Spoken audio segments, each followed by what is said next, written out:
Y la alerta nos lleva al caso de Diego Román, este nene de 12 años, este adolescente que fue asesinado en Recreo, provincia de Santa Fe.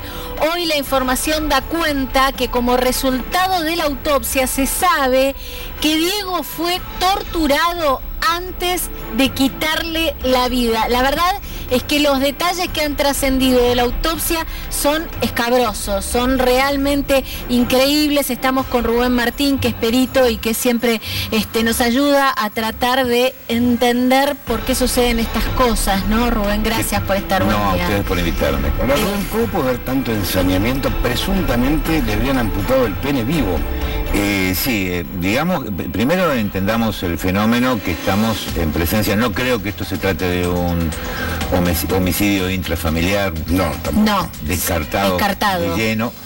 ¿Por qué? Perdón. Esencialmente, primero porque si nos basáramos en la psiquiatría forense, por ejemplo, en la definición de índices de maldad que da el doctor Stone, ¿sí?, en Estados Unidos, esto está en el grado superlativo, grado 22, por el nivel de ensañamiento.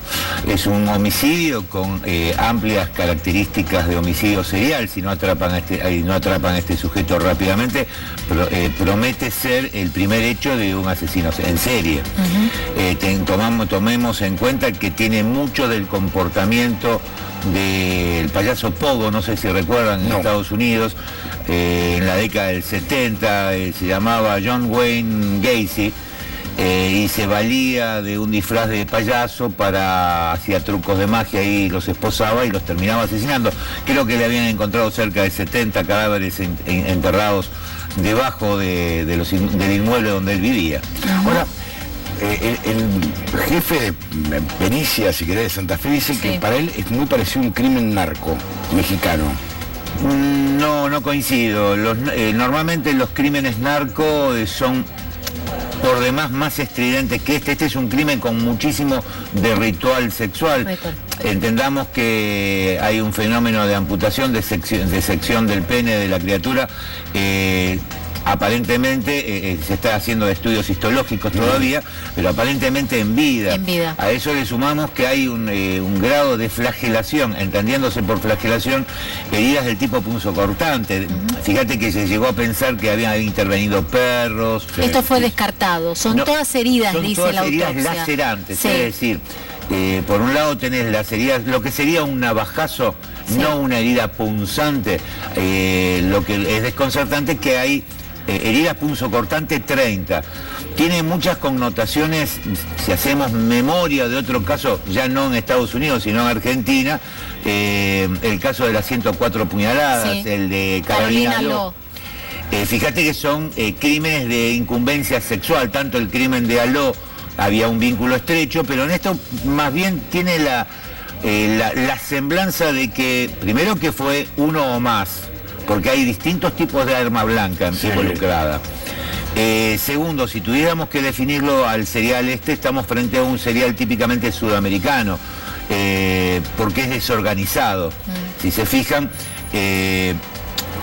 toda la escena del crimen, si bien guarda relación de una forma de ritual, se considera que es la escena secundaria porque no hay suficiente sangre para que el cuerpo fue trasladado. Es la escena secundaria. ¿Vos decís que acá hay un único homicidio o puede haber cómplices? Uno o más homicidios. Y todo sería, o sea, esta posibilidad que dabas de que esto sea el inicio de un asesino serial. A ver, ¿por qué te digo que si no lo atrapan se convierte en serial? Porque como todo malhechor, como todo delincuente, una vez que toma la acción delictiva y no se ve coartada de alguna forma por las fuerzas de la ley, continúa perfeccionando el hecho. Es más, si me preguntás en mi experiencia, yo creo que prima facie habría que buscar en las zonas muy próximas, porque normalmente en los debuts criminales de asesinos seriales, su primer hecho lo comete siempre muy próximo de su lugar de residencia. De residencia, esencialmente primero porque está habituado, segundo porque siente que tiene el control. Claro. ¿Me entendés? Ahora, ¿un hecho de este tipo puede ser el primer hecho? Sí, perfectamente. Digo, por la hazaña, ¿no? No por la hazaña. Tenés asesinos que fueron iguales o peores que este. Fíjate que hay algo llamativo, que es que prima facie, ¿por qué te digo que es desorganizado? Porque prima facie en la autopsia se pueden ver cortes de ligamentos como que intentaron llevar adelante un descuartizamiento de la víctima. Cualquiera más o menos conocedor del cuerpo humano a nivel cirugía sabe que seccionar un cuerpo no es tarea fácil si desconoces por dónde tenés que clavar el escalpelo. Claro. No es una tarea sencilla. Si vos te fijas en otros asesinos que hubo en la Argentina, que quisieron ocultar a través de el seccionamiento del cadáver y llevarlo a cada parte, cada extremidad, sí, a distintos lugares, utilizaron o bien una motosierra o bien una sierra circular o bien una moladora, porque no es sencillo. Jamás un arma blanca. Claro, yo calculo que el sujeto, creo que donde se encontraron marcas claras es a través de las axilas, en donde había intentos de sección, que no es sencillo y mucho menos con elementos comunes como puede ser un cuchillo de sierra o... Necesitas un escalpel, un bisturí de alto filo. Ahora, Rubén, me quedan dos preguntas. ¿Los eligen al azar a las víctimas? Primero, y la segunda es, ¿por qué torturarlo? A ver, qué pregunta difícil. Yo no soy psiquiatra. Ya sé, pero digamos que es parte del ritual enfermo de este psicópata que haya perpetrado el hecho. A ver, diferenciemos el homicidio de Carolina Aló de este, en que sí, en el de Carolina Aló, primero, el uso del arma blanca es el símbolo fálico, el múltiple apuñalamiento, pero es un crimen de raigambre mal llamado. En la antigüedad se los clasificaban como crímenes pasionales. Sí. En esto vos te das cuenta que hay una tortura, hay una laceración, no hay buscar la muerte. No, hacerlo sufrir. Había un asesino en la década creo que es del 60, 70, que fue definido como BTK, que los estrangulaba, los llevaba a un garage, los torturaba, los tenía días sufriendo. O sea, ahí es donde te habla de la perversidad, por eso se da un índice de maldad.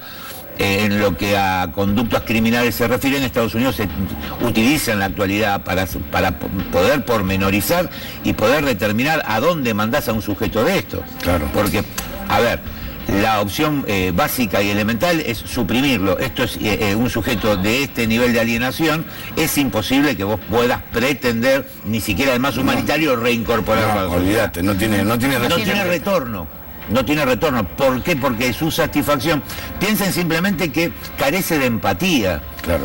O sea, son personajes, primero es un psicópata, sabe que está haciendo daño y lo lleva adelante. No es un psicótico que está viendo dragones volando y como diferenciemos el crimen de los dos funcionarios en Congreso, sí, de gente que está bajo los efectos de estupefacientes y andás a ver qué es lo que vio, sacó y tiró. Bien. Sí. ¿Estamos? Esto es un psicópata. Esto es un psicópata. Sabe que está haciendo una maldad, una perversidad mayúscula y disfruta haciéndolo. Sí. No, además torturó, mató y luego llevó el cuerpo de un lado a otro. Bueno, porque ahí es donde podés diferenciar el psicópata del psicótico. Claro. El psicópata sabe que es malo y lo que está haciendo tiene pleno uso de su conciencia. El psicótico puede estar discutiendo con Satanás. Claro. Sí. ¿Me entendés? O sea, te mira y te dice, yo era un monstruo que se me venía encima. No comprende la gravedad de lo que está perpetrando. Claro. Mientras que al utilizar una escena primaria, derivándolo a una escena secundaria, él sabe que con eso puede despistar a la pesquisa que está atrás de él. Ahora, ¿lo elige al azar? Tenés dos grandes vertientes. Tenés quien estudia a la víctima, la elige dentro de un coto de casa, por así llamarlo, sí, que es su zona de residencia. Por ejemplo, Ted Bundy las elegía a estudiantes universitarias que estuvieran haciendo dedo, en el trayecto donde él elegía un trayecto donde las abordaba.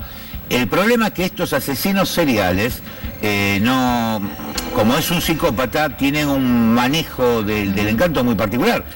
A ver, hay horas de grabación de Ted Bundy, que llevó adelante en su momento su propio juicio, en donde el encanto del sujeto vos no podés creer. De hecho se los llama señores cero, sí, porque es uno más, vos lo tirás en un lugar y pasa desapercibido. Bueno, en este caso hay un alto grado de vulnerabilidad por parte del nene. Es más, la hermana cuenta que ella se había ido de la casa y que estaba viviendo en una especie de casucha que había armado con unos cajones a la intemperie. A ver, veamos lo siguiente.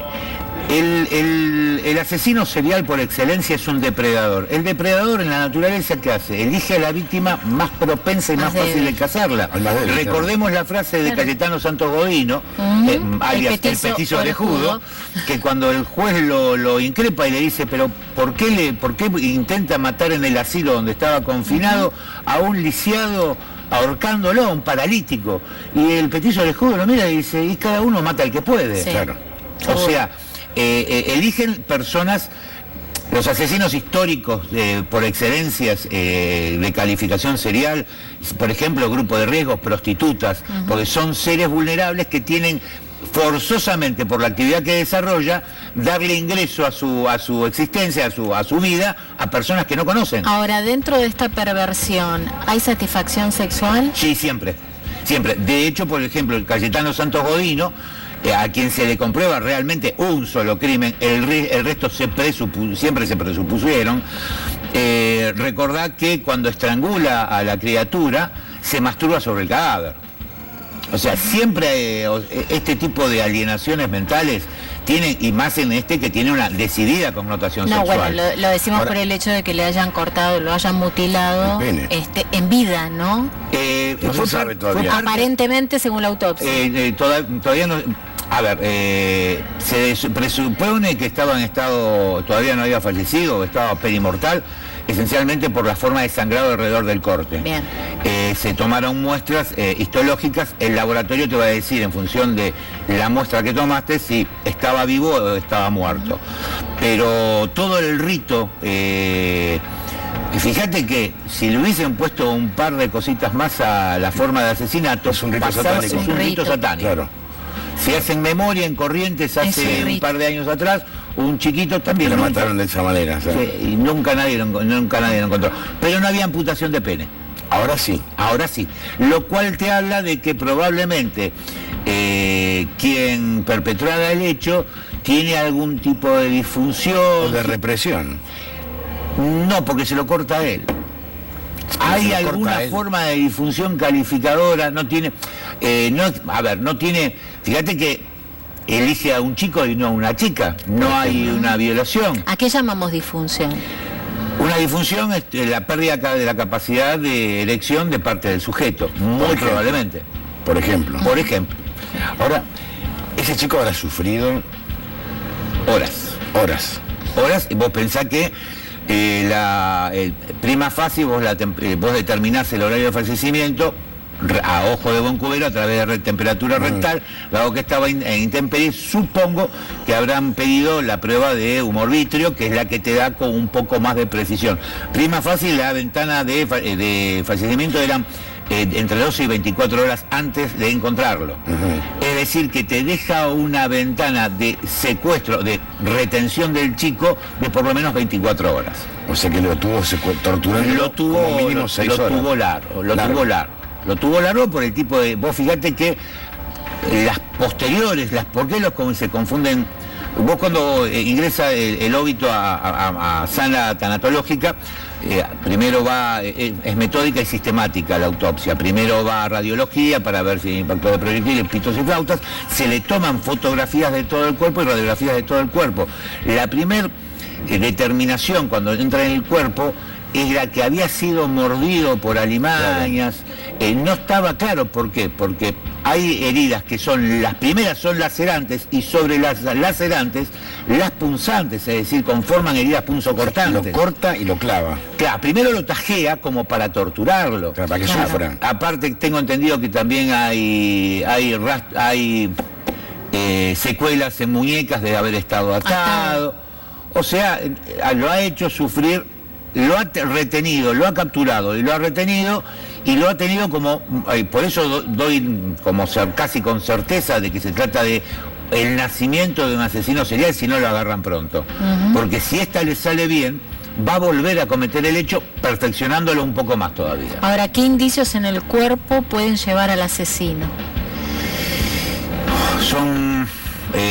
Es muy difícil de determinar. Yo no, a ver. No, porque en principio se hablaba del núcleo más cercano, de algo intrafamiliar, esto queda descartado, pero digo, teniendo en cuenta que quizás hablemos, y para ponerle un nombre, un lobo solitario que comenzó, como decías vos, con este tipo de rituales, ¿qué indicios pueden llevar al asesino? Esto lo tiene que estudiar profundamente gente que se dedique a manejo conductual de ese asesino puede ser un vecino común y corriente. De hecho, muy probablemente está en un radio, por decir un número, no más allá de 10 kilómetros a la redonda de donde sucedieron los hechos. No creo que haya sido una víctima estudiada, fue una víctima propiciatoria, porque el estado de precariedad de la criatura lo hace vulnerable a cualquier psicópata de este calibre. Gracias, Rubén. Gracias por invitarme.